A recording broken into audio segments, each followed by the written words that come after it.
우리가 이 민수기 우리 9장 1절에서 14절까지 6월절에 관한 내용인데, 광야에 나와서 첫 번째로 6월절을 지내는 겁니다.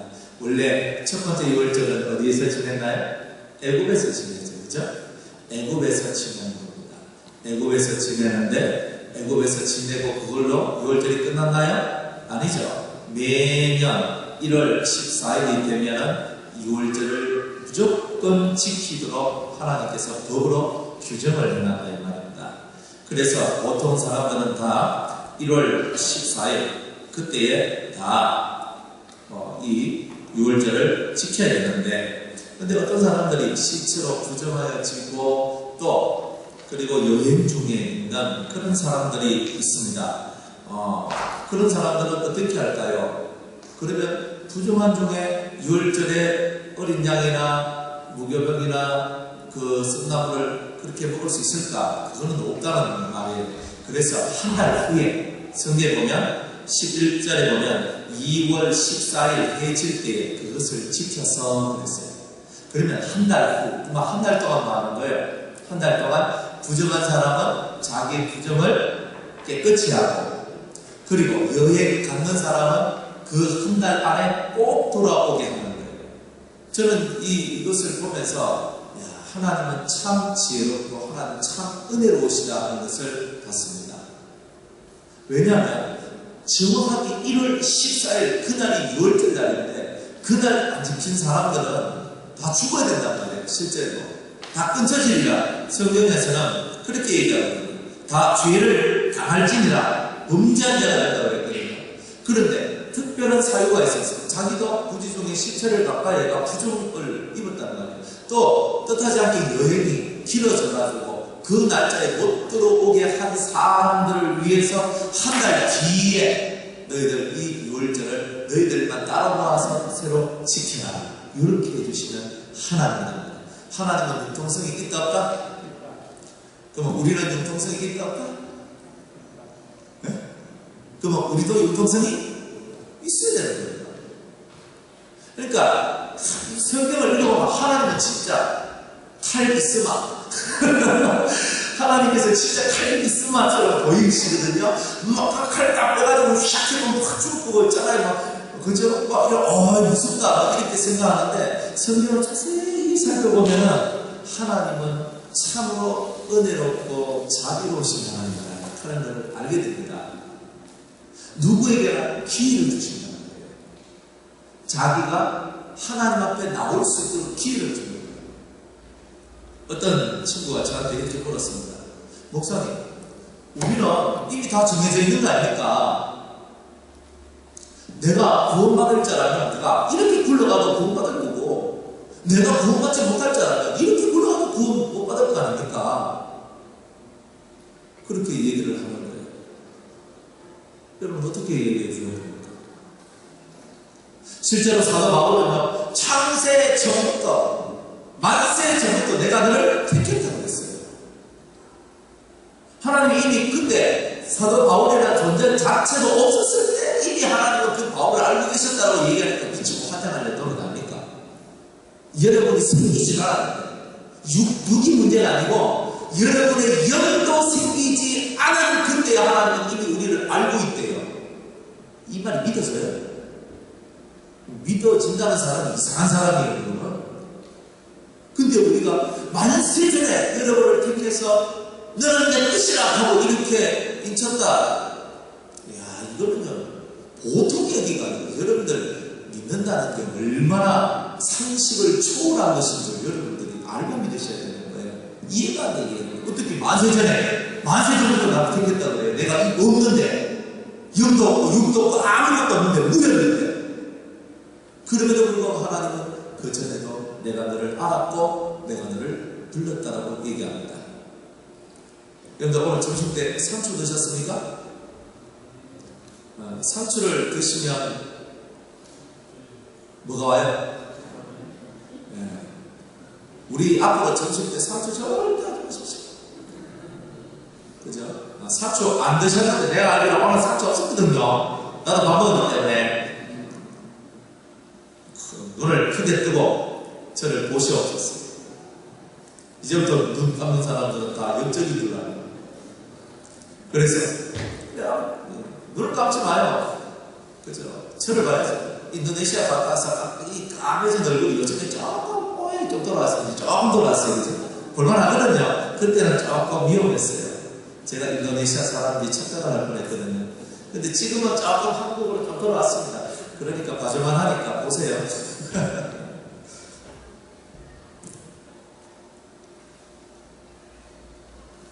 그래서 하나님께서 우리를 만세전부터 택하셨는데, 그러면 내가 이렇게 내가 뭘 하더라도 하나님께서 나를 꼭 어떤 방법을 취해서라도 나를 믿도록 할 거 아닙니까? 내가 저 술 먹고 뭐 빈다고 타락하고 있어도 만세전부터 나를 택했으면 하나님께서 나를 이 자리에 앉혀줄 거 아닙니까?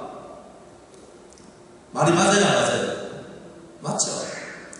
하나님 만세전부터 택해놓고 나를 구원받도록 정해놨으면 내가 이렇게 굴러가고 저렇게 굴러가도 하나님 갖다 놓을 거예요.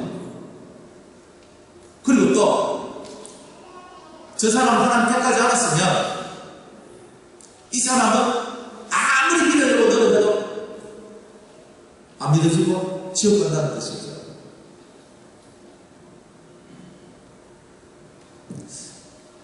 이 얘기를 갖고 그 측면에 고민을 합니다. 너무 심각한 고민을 해요. 머리가 아마 죽겠대. 여러분 같으면 어떻게 답을 주시겠습니까?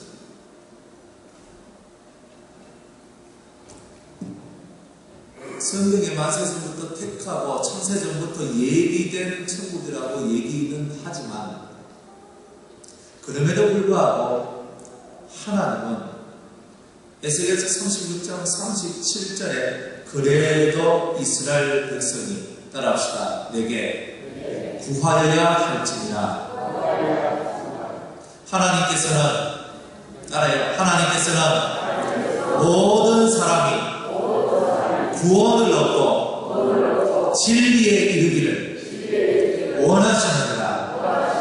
하나님이 세상을 이처럼 사랑하사 독생자를 주셨으니 이는 저를 믿는 자마다 멸망치 않고 영생을 얻게 하려 하시느니라.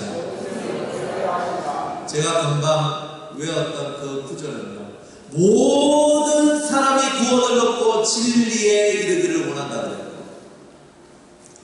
또 누구든지 주의 이름을 부르고 믿으면 구원을 얻는다고 했어요. 하나님께서 선택하고 하나님께서 정해놓은 길은 있습니다. 틀림없이 있습니다. 있지만 그러나 하나님께서 우리에게 정말 원하는 것은 내가 정말 선택된 자인지 아닌 자인지 우리는 몰라요. 우리는 몰라. 오직 하나님만이 하시거든요. 예수님의 제자 다른 주다도 떨어지는 파인데, 예수님이 인정해서 뽑은 사람이라 할지라도 떨어지는 파인데, 우리도 그럴 수 있나요? 이만큼 올라갔다가 뒤집어지는 거? 막 천사가 변하여? 천사장이 변하여? 마귀가 되었는데, 그런 일이 하나님이 섬겼던 그 천사가 변하여서 마귀가 됐는데, 우리도 그렇게 될 수 있는 거 아니에요? 그러면 처음부터 그 천사는 타락되기로 예정되어 있었고, 그래서 타락되었고 그런 거예요. 또 처음부터 아담과 하와는 타락되기로 예정되어 있었고 그렇기 때문에 타락된 거예요. 그러면 죄를 짓도록 만드신 분도 하나님이고 우리는 다 로봇이지. 로봇가 돼가지고 때가 되니까 리모컨 띠디디디 너는 교회로 와라, 띠디디디 너는 예배를 드려라, 띠디디디 성경을 읽어라, 띠디디디 성경을 깨달아라, 뚝딱. 그러니까 된 거예요. 아니죠. 큰 흐름 속에 우리가 있지만 너희가 전심으로 나를 찾고 찾으면 나를 만나리라. 이거는 뭐예요? 너희 속에 있는 의지가 나를 찾아와야 된다는 뜻이에요. 만세전부터 여러분을 택할까 할지라도 여러분이 그분을 거역하고 거부한다면 떨어질 겁니다. 그러나 선택받지 못한 사람이라 할지라도 예수 믿고 싶어서 앞날이 나가지고 성경을 읽고 기도를 하고 믿음을 달라고 눈물 흘리고 구원을 달라고 외치는 사람이라면 구원받을 것입니다. 여러분들 운명을 믿습니까? 나는 운명에 갇혀버렸습니까? 나는 이런 운명에 갇혔기 때문에 이렇게 흘러가다 이렇게 가는 거야 이렇게 생각하십니까? 운명도 바꿔놓을 수 있습니다. 그리스도가 그 모든 새로운 길을 열어주셨기 때문에 우리 모든 것을 바꿀 수 있는 능력이 있는 겁니다. 그래서 많은 사람들이요 운명론자가 되는 거예요. 결정론자가 되는 거예요. 다 결정을 해버려요. 이건 이렇게 해서 이렇게 되고 두 번째 때서 이렇게 되고 아직 일어나지 않았죠. 그러나 우리는 예상을 할 뿐이에요. 그러나 결국 그렇게 시작되면 그렇게 흘러간다는 것쯤은 우리는 다 알고 있는 거예요. 하나님도 정말 천지전능하십니다. 첫 단초가 이렇게 끼어지면 그 다음에 어떻게 될지 하나님은 다 알고 계시는 거예요. 그러니 이제 예수 그리스도를 믿는 우리들은 다른 것이 아니라 여러분의 의지를 강화시켜야 돼요. 어디로 강화시켜야 되냐면 그리스도의 진리, 말씀이라는 것을 통하여서 여러분 그것을 목적 삼고 여러분의 의지를 강화시키는 훈련을 해야 된다는 겁니다. 의지가 하나님 것이 될 때까지 여러분의 움직임이 성령에 의해서 움직일 수 있는 그런 움직임이 될 때까지 여러분의 모든 의지를 주님께 던져야 되는 거죠. 주님의 뜻에 합당한 움직임을 내 자유의지가 실천할 수 있도록 만드는 삶을 사는 것이 인생의 숙제입니다. 하나님이 죄 지어라 한 적도 없고요. 죄를 놔둔 적도 없어요. 하나님은 우리한테 다 기회를 줬어요. 또 누가 묻더라고요. 하나님께서는 왜 아담과 하와가 죄 짓을 뻔히 알면서 왜 선악과 만들어 놓고 왜 거기서 넘어지도록 했습니까? 하나님은 원해서 그런 거예요. 하나님은 범죄하지 않도록 예방을 미리 다 해주셨어요. 힌트를 다 줬다고. 이 동산을 다스리고 지키라. 그리고 선악을 알게 하는 나무의 과실을 먹지 말라. 두 가지 명령을 주셨죠. 그래서 그 두 가지 명령을 받고 조금이라도 묵상하고 일주일에 한 번이라도 그 주님이 하나님께서 주셨던 말씀을 묵상했다면 절대로 떨어지는 타락하는 일은 없었을 겁니다. 마귀가 언제 찾아오고 우리 속에서 하나님 말씀이 희박해질 때 찾아오죠. 은혜가 희박해지고 은혜가 다 떨어질 때 찾아오죠. 그래서 우리를 넘어뜨리는 거예요. 하와를 넘어뜨렸던 것처럼 우리도 그렇게 넘어뜨려지는 겁니다. 그럼에도 불구하고 하나님은 은혜가 많으시고 자비가 많으시고 아담이 타락하고 하나님을 믿지 않고 불순종하여 그 명령을 거스려서 죄를 짓고 죄의 몸이 되고 죄의 지식이 가득 찬 그런 삶이 되었다 할지라도 그래서 결국 에덴 동산에서 쫓아내는 일을 했다 할지라도 또 다시 돌아올 수 있는 기회를 주신 분이 하나님이십니다. 쫓아내면 그만이죠. 그러나 다시 돌아올 수 있는 기회를 주는 거예요. 숙제를 풀어야 돼요. 숙제가 뭐예요? 숙제가 뭐예요? 너의 근본된 토지를, 너의 근본된 땅을 갈아라. 네 속을 갈아서 어디서 떨어졌는지, 어디서 문제가 발생했는지 그걸 정확하게 깨닫고 그 문제를 해결해야 네가 이 에덴 동산에 다시 들어올 수 있다는 거였어요. 그래 하나님은 실패하고 자기를 배반한 자라 할지라도 또다시 들어올 수 있는 기회를 주신 거예요. 아담은 그것을 깨닫지 못했어요. 근데 그 아들 아벨은 하나님께서 왜 우리를 쫓아내시고 왜 이곳으로 이끌어내셨는가 하는 그것에 의문이 쌓였고 그것을 연구하다가 하나님 앞에 피 흘림의 제사를 드리기 시작했습니다. 하나님 앞에서 하나님이 주신 말씀을 묵상하다 보니까 피 흘림이 없이는 죄사함을 받을 수 없다는 것이 깨달아지기 시작합니다. 아직 모세의 율법, 레위기, 민수기, 출애굽기, 신명기와 같은 이런 율법이 없을 때에도 아벨은 맞다. 그 하나님이 주신 말씀들, 아버지가 내게 해주신 하나님과의 대화록들을 자세히 연구해 보니까 하나님 앞에 나갈 때는 빈손으로 나가면 안 되는구나, 피를 가지고 나가야 되는구나 하는 것을 깨닫기 시작하는 거예요. 법이 없어도 묵상합니다. 하나님이 주신 신랑 같은 힌트라도 묵상하면 피를 가지고 나가야 된다는 것을 깨닫게 되는 거예요. 그래서 아벨은 묵상을 통해서 피를 받고 나갔던 거예요. 그리고 자기도 피를 뿌리며 죽었던 거예요. 그게 오늘날 의의 예표 아닙니까? 의인의 예표란 말이에요.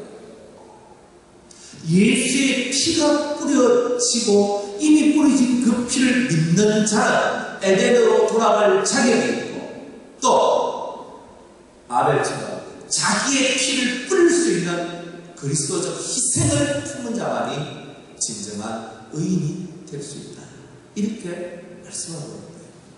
그 피뿌림의 원리가 바로 유월절이에요. 그래서 이 피뿌림의 원리를 비록 그 날짜 1월 14일에 정확하게 지키지를 못한다 할지라도 한 달 뒤에라도 이 피뿌림의 의식, 피뿌림의 원리를 모든 사람들이 다 깨닫기를 원하셨다. 왜?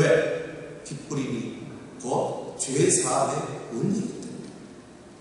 그래서 저와 여러분 속에 들어있는 모든 죄가 사해질 수 있는 유일한 길이 바로 어린 양의 피에 있다는 것을 모든 사람이 다 깨닫는 그날까지 이 유월절은 시행되고 계속적으로 끊임없이 이 유월절은 이루어져 또 성취되어져 가는 것입니다.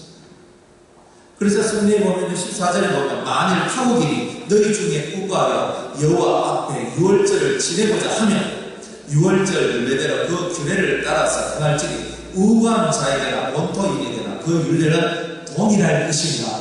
자, 유대인이나 이방인이나 하나님 앞에 나와서 유월절 지키고 싶다 하면 지낼 수 있어요, 없어요? 있다는 문을 활짝 열어놨다는 거예요. 누구든지 간에 어린 양의 피로 말미암아 구원받는다는 것을 알고 그 어린 양의 피로 말미암아 내 죄의 속함을 받는다는 것을 알고 이방인이라 할지라도 하나님을 섬기지 않는 자 할지라도 그것을 깨닫고 들어오면 유월절을 지킬 수 있는 문을 열어주겠다는 거예요. 이게 광대하신 하나님이십니다. 크신 하나님이십니다. 오늘날도 마찬가지죠. 누구든지 간에 예수 그리스도의 이름을 부르고 그 피를 믿고 그 예수의 피가 내 죄를 사할 줄로 믿으면 그 어느 누구든지 간에 주면 다 받아주신다는 거예요. 그게 사랑의 하나님이고 그게 풍성한 은혜를 갖고 있는, 자비를 갖고 있는 하나님의 모습입니다. 그러나 고의적으로 13절에 보면 그러나 사람이 정결도 하고 여행 중에 있지도 아니하면서 유월절을 지키지 아니하는 자는 그 백성 중에서 끊쳐지리라 그랬습니다. 고의적으로 예수의 피를 버리는 자들이 있다. 고의적으로 어린 양의 피를 무시하는 자들이 있다는 말이죠. 그런 자들은 어린 양의 피를 무시하고 예수 그리스도의 피를 무시하는 자는 백성 중에서 끊쳐지리라, 하나님의 백성이 될 수 없다, 이렇게 얘기를 합니다. 여러분, 우리는 오늘도 그리스도의 피를 의지해야 됩니다. 예수의 피를 의지해야 됩니다. 주의 피가 내 많은 영혼의 부정함과 더러움을 씻어내고 나를 사망에서 생명으로 옮겨낸다는 것을 저와 여러분들이 깨닫고 오늘도 예수 그리스도의 보혈을 의지하며 하나님 앞에 나아가는 저와 여러분들이 되어야 됩니다. 부정한 영혼들, 죄인들, 악한 영혼들도 그 보배로운 피를 뿌릴 때에 그들이 살아나는 역사가 일어나는 겁니다. 그러면 그 피를 어떻게 뿌립니까? 우리나라 양이 별로 없는데 저쪽에 대관령에 가면 양떼 목장이 있거든요. 그 양떼 목장 가서 양을 잡아가 피를 받아가지고 그 피를 그저 옷을 적셔가지고 불신자들한테 턱턱 뿌린다는 뜻이에요? 아닙니다. 이제 여러분들은 육으로 뿌리는 그 형식에서 벗어나 마음으로 뿌리는 그 일을 해야 된다는 거예요. 어떻게 하나요? 여러분들 마음속에 예수의 피를 믿는 믿음으로 상대편의 영혼을 향해서 기도를 하는 겁니다. 하나님 아버지, 저희 영혼이 부정합니다. 저희 영혼이 죄를 지었습니다. 저희 영혼이 악에 빠졌습니다. 예수 그리스도의 보배로운 피로 저희 영혼 속에 들어있는 악한 영들을 몰아내주시고 그 속에 있는 음부의 권세, 사마의 권세가 떠나가게 해주시고 주님의 생명이 그 안에서 역동하게 주여 당신의 피를 뿌려 주옵소서. 그러면서 예수의 이름으로 그 사람을 위해서 간절히 기도하는 것이 여러분이 피 뿌리는 의식을 그들에게 행하는 것입니다. 그래서 그 영혼들이 그런 우리의 기도를 매일매일 받게 될 때 그 영혼들이 어느 순간인가 그 피의 제선자가 되는 형제여 내가 어찌하여 형제 내가 어찌하여 구원을 받을까 그렇게 하면서 주 앞으로 돌아오게 되는 놀라운 은혜가 있게 되는 거죠. 형제를 구원하고 싶습니까? 여러분의 자매들을 여러분들의 많은 가족들, 친척들, 친구들을 구원하고 싶습니까? 그러면 여러분들 이 마음속에서 그 영혼들을 향하여 피를 뿌려주세요. 주님의 피, 예수의 피, 예수의 피가 그를 살릴 것입니다. 하나님 도와주십시오. 예수의 피가 뿌려지면 그 뿌려진 그 사람한테는 어떤 형태의 일이 일어납니까? 회개하는 역사가 나옵니다. 회개하는 역사가 나오죠. 회개를 하지 않으면 하나님은 용서를 안 해요. 제가 성경에 있는 말씀을 보니까 어떤 사람이 베드로가 예수님께 묻습니다. 하나님, 예수님, 어떤 사람이 저한테 잘못을 했는데요. 제가 하루에 7번 용서해 주면 되겠습니까? 이렇게 얘기를 합니다. 그랬더니 예수님께서는 70번씩 7번이라도 용서해 줘라 합니다. 그런데 그 용서에는 원리가 있습니다. 어떤 원리가 있어요? 내가 잘못했으니 나를 용서해 주세요 하는 그 말을 할 때에 70번씩 7번이라도 용서해 줄 수 있는 거예요. 물론 그 전에 마음속에서 그래 내가 네 몰라서 그러니까 내 용서해 줄게 이런 마음 갖고 있다 할지라도 내 마음은 그렇게 갖고 있어야 돼. 그러나 실질적 용서는요 제가 잘못했습니다 될 때 용서가 되고 은혜의 회복이 되는 거예요. 근데 보통 그렇게 하지 못하는 것이 너무나 사람들이 고집이 있어요. 고집이 있어요. 자기 고집이 세다 보니까 회개를 안 하는 거예요. 잘못했는 것을 잘못했다라고 말할 줄 아는 게 신앙 있는 사람의 모습인데 사실 그거 잘 안 한다는 거예요. 여러분들이 신앙 생활을 오래 하면 오래 했을수록 이런 딜레마에 빠질 수 있어요. 내가 잘못했는데 나도 알아. 아는데 내가 잘못됐다고 말하면 내 얼굴에 똥칠하는 것 같으니까 그거를 내가 또 사람들 앞에 실수하는 모습, 잘못한 모습을 보여주기 싫으니까 끝까지 그거를 버티는 겁니다. 하나님께서는 그런 것을 죽이는 것이 영성훈련이다. 그걸 죽여야 됩니다. 회개하지 못하도록 만드는 나의 자존심, 나의 아집, 이거 죽이는 게 영성훈련입니다. 회개하지 못하는 영혼은 안 되는 거예요. 다 자기가 잘났습니다. 어떻게 되겠습니까? 우리가 잘나가야 얼마나 잘나가요? 우리가 똑똑해봤자 얼마나 똑똑하겠어요? 우리도 실수하고 잘못하고 다 그렇게 돼요. 주님은 그 사람을 받아주되 죄를 받아주지 말라 그랬거든요. 그러면 그 사람을 받아주되 죄는 안 받아주는데 이 뜻이 뭐예요? 죄를 끊으면 받아준다는 뜻이에요. 그러니까 우리가 하나님 앞에 인정을 받으려면 죄를 끊어내는 아픔을 거쳐야 돼요. 이 유월절의 의미가 사망에서 생명으로 오는 거예요. 죽음에서 내가 살아나는 생명으로 내가 바뀌어지는 시간이거든요. 하나님께서 정말 원하는 것이 뭐겠어요? 유월절 어린 양 잡듯이 예수님 십자가 못 박혀 죽으셨으니까 할렐루야. 나도 구원받았네, 너 구원받았네, 우리 구원받았네, 하면서 이렇게 아니죠. 사도행전에 보니까 이렇게 말씀을 합니다. 자, 성경을 한번 찾아봅니다. 사도행전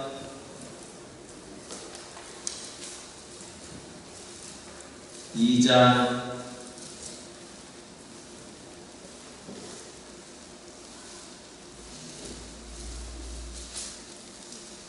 38절, 39절 큰 소리를 읽습니다. 38절, 39절 시작. 베드로가 가로되 너희가 회개하여 각각 예수 그리스도의 이름으로 세례를 받고 죄사함을 얻으라. 그리하면 성령을 선물로 받으리니 이 약속은 너희와 너희 자녀와 모든 먼데 사람 곧 주 우리 하나님이 얼마든지 부르시는 자들에게 하신 것이라. 아멘. 회개하여 예수 그리스도의 이름으로 세례를 받고 과거의 모든 죄를 던지고 뭘 받아라? 죄상을 받아라. 그리하면 뭘 하나님 주신대요? 성령을 선물로 주신대요. 이 약속은 너희와 너희 자녀와 모든 먼데 사람 곧 주 우리 하나님이 얼마든지 부르시는 자들에게 하신 것이다 그랬어요. 3장 봅니다. 사도행전 3장 19절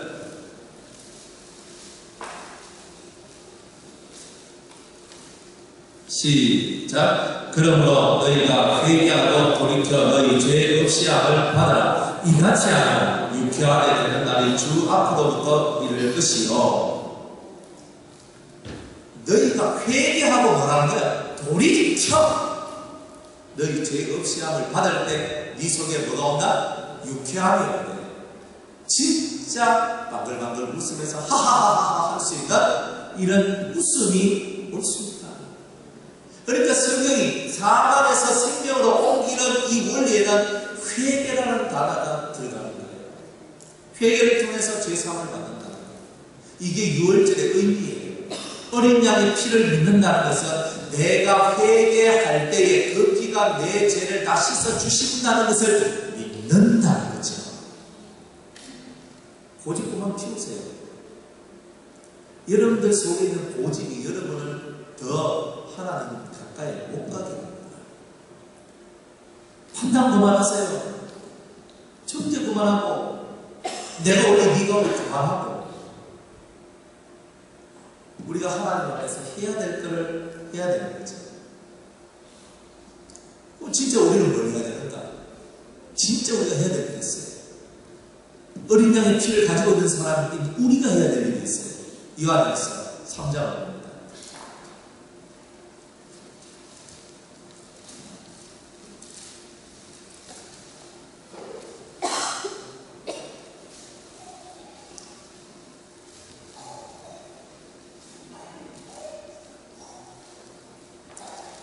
8절부터 10절까지 읽습니다.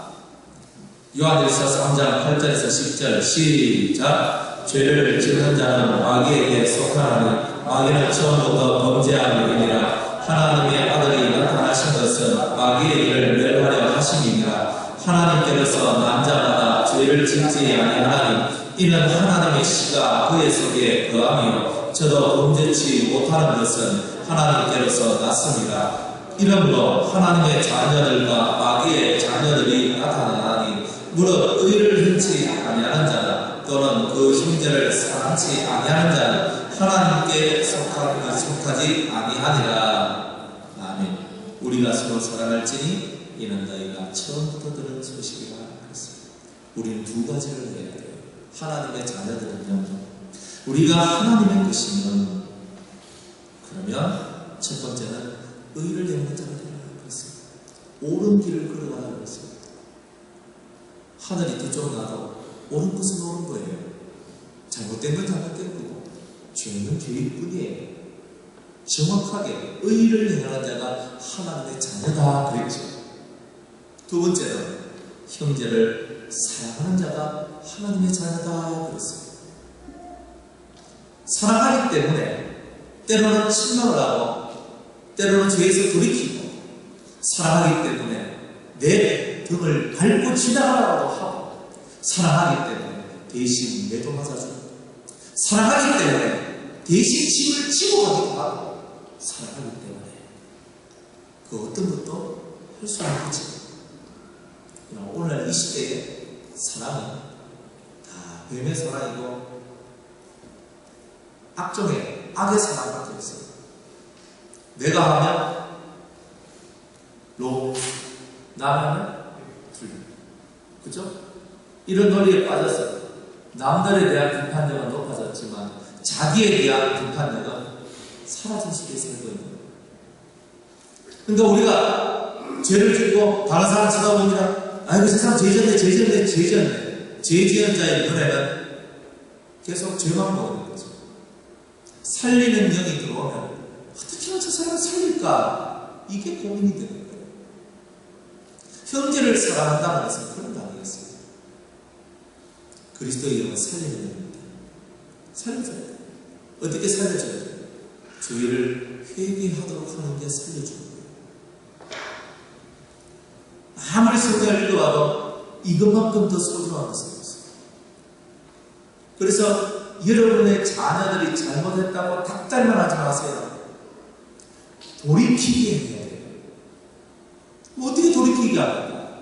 자기가 어디서 떨어졌는지 무엇이 잘못됐는지를 그걸 정확하게 논리적으로 반박할 수 없도록 그를 만들어야 돼요. 그래서 그 반박할 수 없는 그 논리 앞에 그 사람이 꺾였습니다. 그렇게 되기 위해서 먼저 여러분들은 하나님의 성령이 그 사람 속에, 나의 자녀 속에 역사하도록 간절히 기도해야 됩니다. 성령이 역사하면 마음이 변화가 안 돼요. 성령이 역사하는 거죠. 그래서 여러분들이 가르치는 걸 잘 가르쳐도요, 성령의 역사를 끌어내지 못한 가르침이라면 효력이 없을 수가 있어요. 그리고 평상시 여러분들의 가르침과 삶이 자녀들한테 본이 되지 아니하면 자녀들은 여러분들이 어떤 좋은 말들을 해도 자녀들은 팅팅거리면서 마리아 맞지 하고 또 넘어갑니다. 말하는 자는 말을 듣는 자가 인정할 만한 삶을 살아야 돼요. 그렇지 않으면 안 돼요. 하나님의 내 자식이 되게 해주셔서 기도 아무리 해도 기도하는 그 사람이, 그 부모가 그만한 하나님 앞에서의 행위가 없으면 그 자식도 행위 없는 그것을 따라 흘러가게 되다. 여러분들이 자식을 위해서 기도하고 형제 자매를 위해서 기도하고 그 어떤 사람을 위해서 기도할 때도 원칙이 있어요. 기도하는 자의 행위가 올바르면 기도받는 자의 삶도 올바라진다. 거의 그렇게 됩니다. 그러니까 여러분이 하나님 앞에서 먼저 올바른 의의 것을 가지셔야 됩니다. 그 의의 행위를 갖고 하나님 앞에 기도할 때 희생이야. 자기가 죽을 병에 걸렸는데 하나님, 제가 지금까지 하나님을 위하여서 유월절을 지키고 종교 계획을 내고 우상을 타파하고 하나님 나를 위해서 이렇게 일했으니 제가 한 일을 보시고 제 생명을 구하여 주옵소서. 그랬더니 몇 년을 더 살아요? 15년보다 살잖아요. 한계였어요. 하나님 앞에 한 일이 없으면, 하나님이 인정할 만한 일이 없으면, 하나님이 들을 만한 것도 별로 없는 거예요. 그러니 여러분들이 하나님 앞에 기도의 응답을 정말 받고 싶으면, 여러분들의 자식이 돌아오길 원하고 여러분의 친구들이 돌아오길 원한다면 먼저 여러분들의 생각과 삶의 행위가 하나님 앞에서 의로 채워져요. 나는 돼 있다 생각하지 마세요. 비워. 마음을 좀 비우라는 거예요. 욥이 그래서 연단을 받은 거거든요. 자기는 들은 하나님을 가지고 계속 말씀을 지켜나갔지만 자기 속에 남아있는 한 가지 잘못이 뭡니까? 나는 의인이다 하는 요 생각을 가지고 있었기 때문에 욥이 고난이 왔다는 거예요. 오직 하나님만이 의인인데, 하나님만이 의인인데 나는 하나님께 이런 고난 받아야 될 이유가 전혀 없다고 하면서 내 의임은 내세웠다는 거예요. 하나님 그거 깨뜨렸다는 거예요. 또 나는 안다는 거예요. 하나님을 알고 하나님을 경외하고 하나님에 대해서 나는 안다는 거예요. 그 안다는 것도 깨뜨려버렸던 거예요.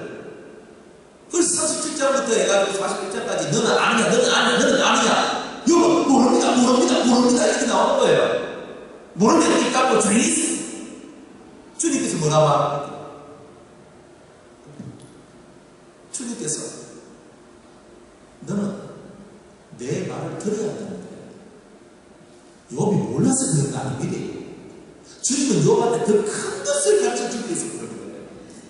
내가 너한테 진짜 이 것을 보여주기를 원한다. 입 다물고 너 내 말을 들어야 된다는 거예요. 그러니까 여기 42장에 보세요. 41장에 보세요. 자기 입을 닫습니다. 무지한 마음에 이치를 어둡게 하는 자가 누구입니까?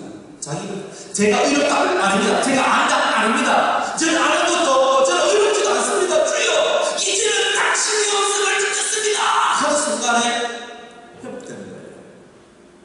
아는 거 필요해요. 나는 안다는 거 여기서부터 교만이 시작되고 여기서부터 환란이 시작되고 고난이 시작되는 거예요. 난 주님을 아는데 다 아는데 비워요. 극히 여러분을 여러분이 자리 잡아보면 여러분의 환란이 끊임없이 옵니다. 그게 죽어져야 하나님의 것이기 때문에. 그게 여러분의 똑똑함이거든요. 여러분의 의거든요. 죽어요. 예수님. 그래서 필요해요. 아무것도 없습니다.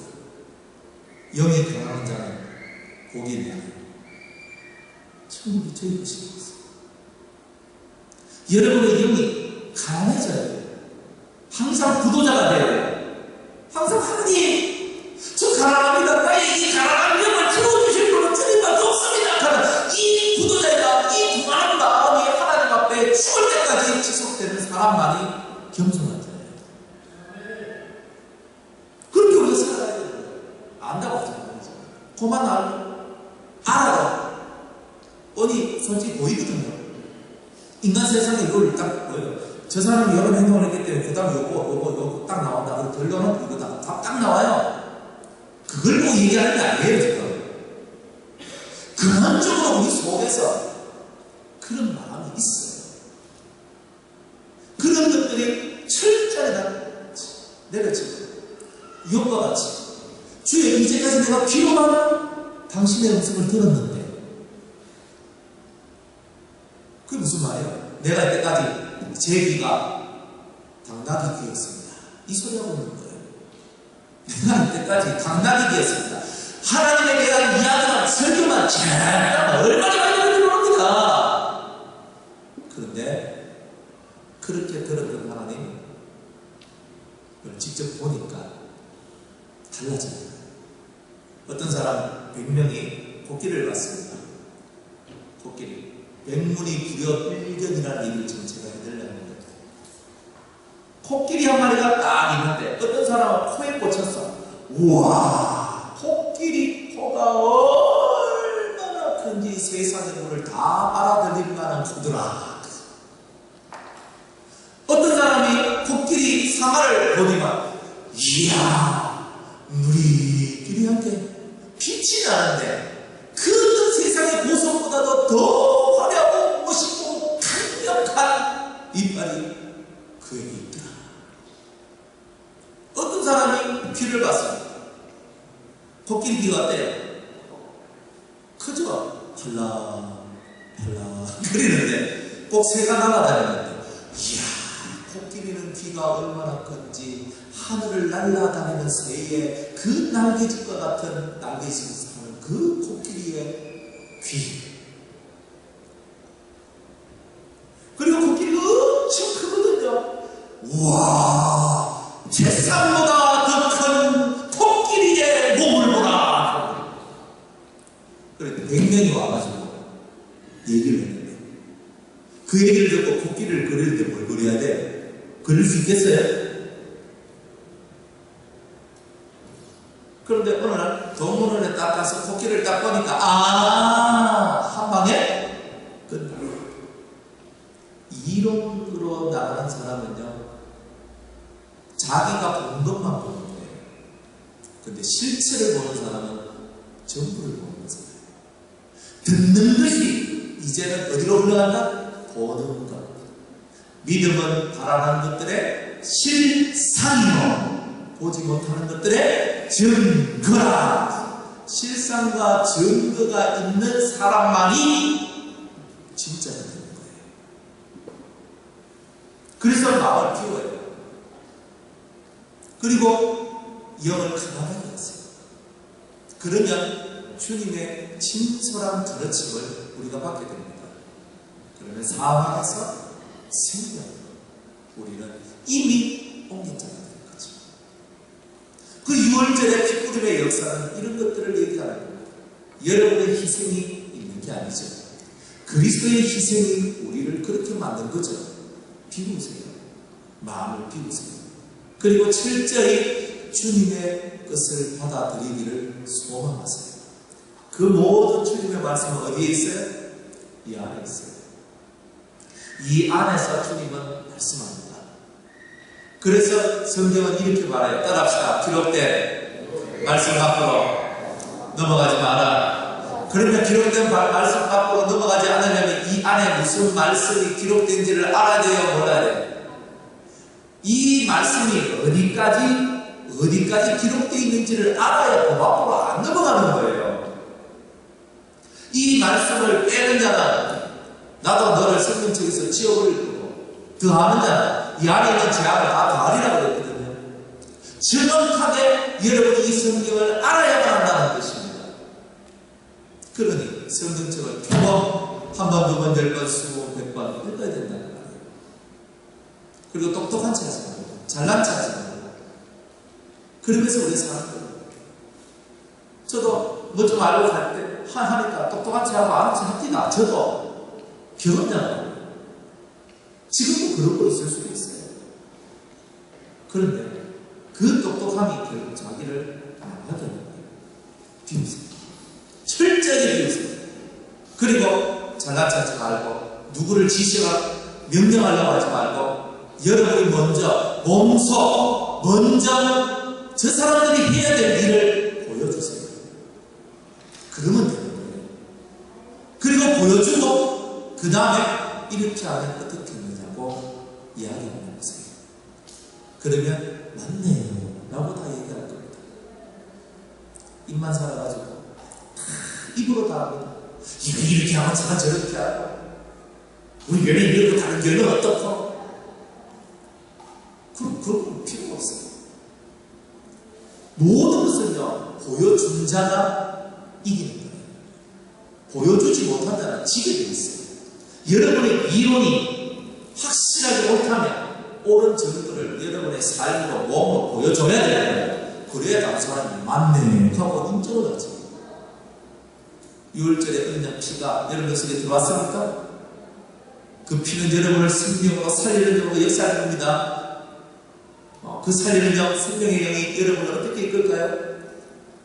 여러분을 쳐서 복종시키고 하나님의 말씀이 이끄는 대로만 가도록 하는 거예요.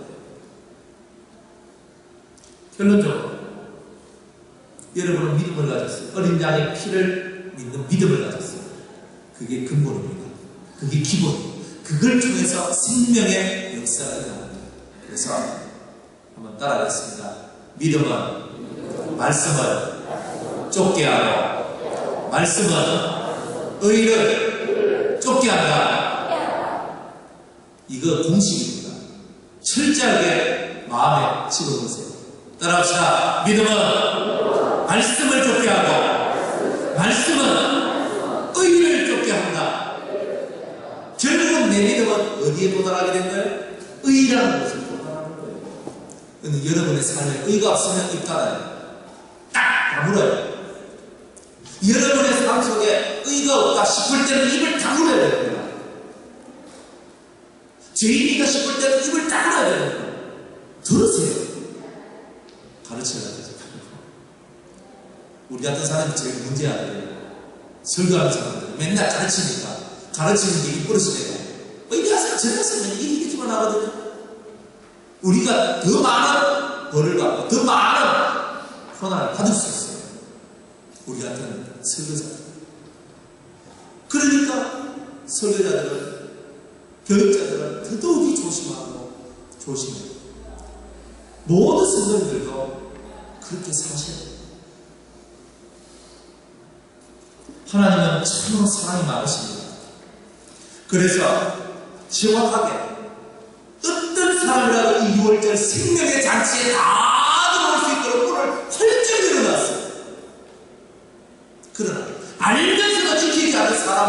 사람에게는 냉정하게 응답을 해요. 제일 하나님이 싫어하는 게 알면서도 짓는 죄예요. 성경은 알면서도 유월절 지키지 않냐는 그 백성 중에서 끊어지려 알면서 못하면 안 되는 거다. 어쩔 수 없이 우여곡절이 있을 때 하나 딱 길 다 열어줘. 알면서 하는 것은 하나님 안 봐준다. 그래서 알면서 죄를 짓는 것을 하나님 봐줘요, 안 봐줘요? 안 봐준다. 그걸 보고 고범죄라고 해요. 고범죄. 고의로 짓는 죄는 하나님의 용서가 없어요. 무서울 죄입니다. 이거를 여러분들이 깨닫고 절대 고의적으로 범죄하고 알면서 그렇게 달려가는 그런 일을 하면 안 된다는 겁니다. 깨닫고 여러분이 이 6월절에 어린 양의 피가 모든 죄를 다 씻어주지만 고의적으로 이 피의 능력을 무시하고 예수 그리스도를 버리는 자는 거기에 대한 상한 대가를 받는다는 것이